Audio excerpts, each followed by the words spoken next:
कक्षा 8 विषय हिंदी में पुनः सतीश पंडित आप सभी विद्यार्थियों के समक्ष उपस्थित हो गया हूँ। विद्यार्थियों, सर्वजीव हितावह श्री स्वामीनारायण कुमार शाला में एक बार पुनः आप सभी विद्यार्थियों का स्वागत है।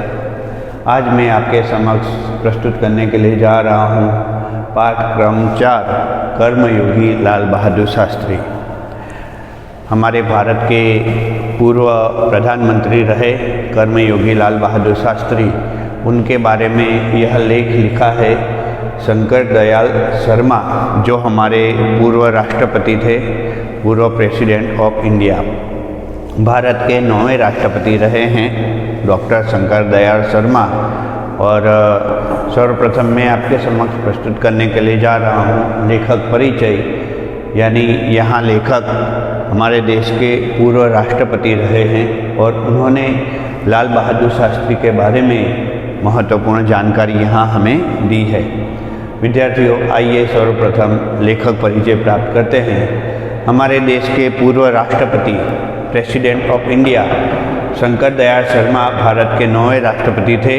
उनका जन्म भोपाल मध्य प्रदेश में हुआ था और उन्होंने अपनी आरंभिक शिक्षा मध्य प्रदेश में प्राप्त की थी। आगे की पढ़ाई उन्होंने क्रमशः आगरा, इलाहाबाद तथा लखनऊ विश्वविद्यालय में प्राप्त की। वहाँ उन्होंने MA, LLB आदि की शिक्षा उन्होंने पूर्ण की थी, आदि उपाधियाँ उन्होंने प्राप्त की थी, डिग्रियाँ प्राप्त की थी।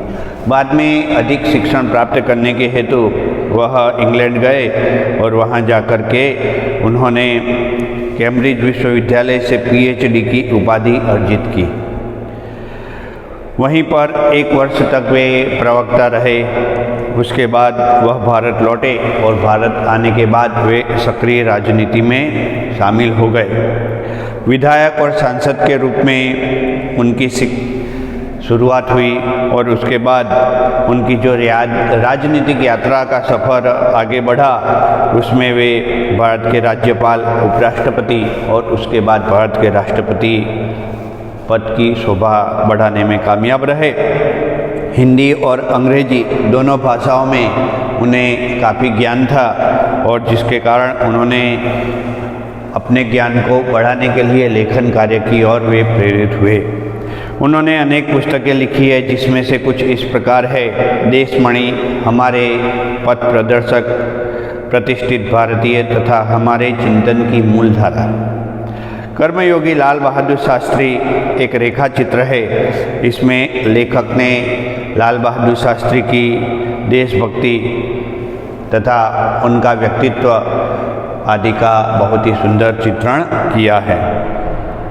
वे कहते हैं कि अपनी कर्मठता के गुण के कारण लाल बहादुर शास्त्री एक अति सामान्य परिवार से उठकर देश के प्रधानमंत्री के पद तक पहुँचे और यह सफलता उन्हें जो मिली वह उनके कर्म को ही दर्शाता है। वे एक कर्मयोगी थे, वे एक निष्काम कर्मयोगी थे, ऐसा देश के पूर्व राष्ट्रपति का कहना है। विद्यार्थियों, लाल बहादुर शास्त्री के बारे में कुछ महत्वपूर्ण जानकारी आपको मैं देता हूँ। भारत के पूर्व प्रधानमंत्री लाल बहादुर शास्त्री भारत के महान नेता और स्वतंत्रता सेनानी थे। विद्यार्थियों, आज भी आप अपने परिवार में से या कोई भी जाने माने आपके परिवार के जो पढ़े लिखे सदस्य हो या पढ़े लिखे ना भी हो, कोई भी व्यक्ति हो, आप उनको पूछेंगे कि भारत के श्रेष्ठ प्रधानमंत्री कौन कौन से हो सकते हैं, तो वह लाल बहादुर शास्त्री का तो नाम लेंगे ही लेंगे, क्योंकि पूर्व में उन्होंने जो कार्य किए हैं उन कार्यों का आज तक उनके जीवन में प्रभाव रहा। आज तक उनके जीवन में इसलिए प्रभाव रहा क्योंकि आज भी लोग गर्व से कहते हैं कि लाल बहादुर शास्त्री जैसे प्रधानमंत्री तो हमने कभी नहीं देखे। वे आज जीवित नहीं है, लेकिन उनके काम जीवित है। भारत के प्रथम प्रधानमंत्री जवाहरलाल नेहरू थे। उनकी आकस्मिक मृत्यु के बाद भारत को एक ऐसे प्रधानमंत्री की ज़रूरत थी जो भारत के लोगों की वेदना समझ सके, संवेदना समझ सके। उस समय भारत की परिस्थिति इतनी अच्छी नहीं थी। भारत अनाज की कमी के कारण बहुत परेशान था। हमारा देश अनाज की कमी का शिकार बना था और ऐसी स्थिति में लाल बहादुर शास्त्री देश के प्रधानमंत्री बने। उस समय उन्होंने एक नारा दिया था, जय जवान जय किसान। उन्होंने किसानों को बहुत सारी सुविधा देने का प्रयत्न किया। यही नहीं, आधुनिक कृषि पद्धति से कृषि कार्य करने की किसानों को विनती की गई। विद्यार्थियों, भारत में बहुत बड़े हिस्से में अकाल की परिस्थिति थी।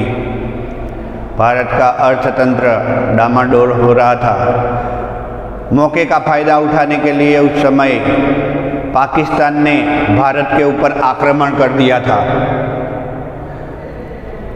लेकिन भारत के प्रधानमंत्री लाल बहादुर शास्त्री हार माने ऐसे नहीं थे।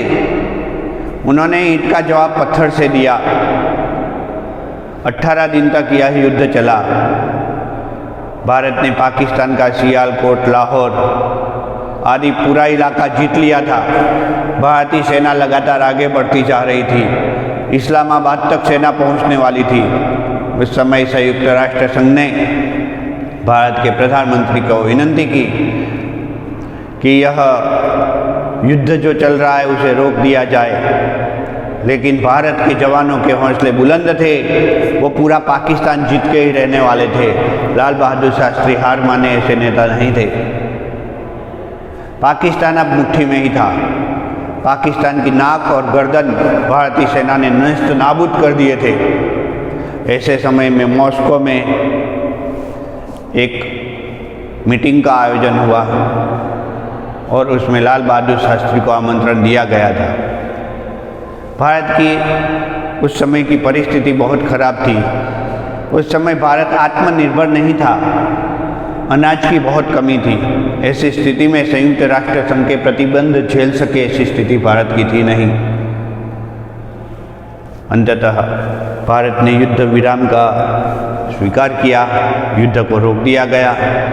भारतीय सेना को वापस लौटने का आदेश देने के जो प्रस्ताव थे उस पर दस्तखत कर दी गई। लेकिन उसी रात न जाने क्या घटना हुई। मॉस्को में ही वह रात लाल बहादुर शास्त्री के लिए जीवन की अंतिम रात बन गई। मध्य रात्रि को अचानक भारत में समाचार आए कि भारत के प्रधानमंत्री अब जीवित नहीं रहे हैं। उनके साथ कोई हादसा हुआ या फिर भारतीय सेना को वापस लौटने के गम को वो सह न सके। जो भी हुआ, आज तक उस प्रश्न का उत्तर हम भारतवासी ढूंढ रहे हैं। भारत ने एक यशस्वी प्रधानमंत्री खो दिया।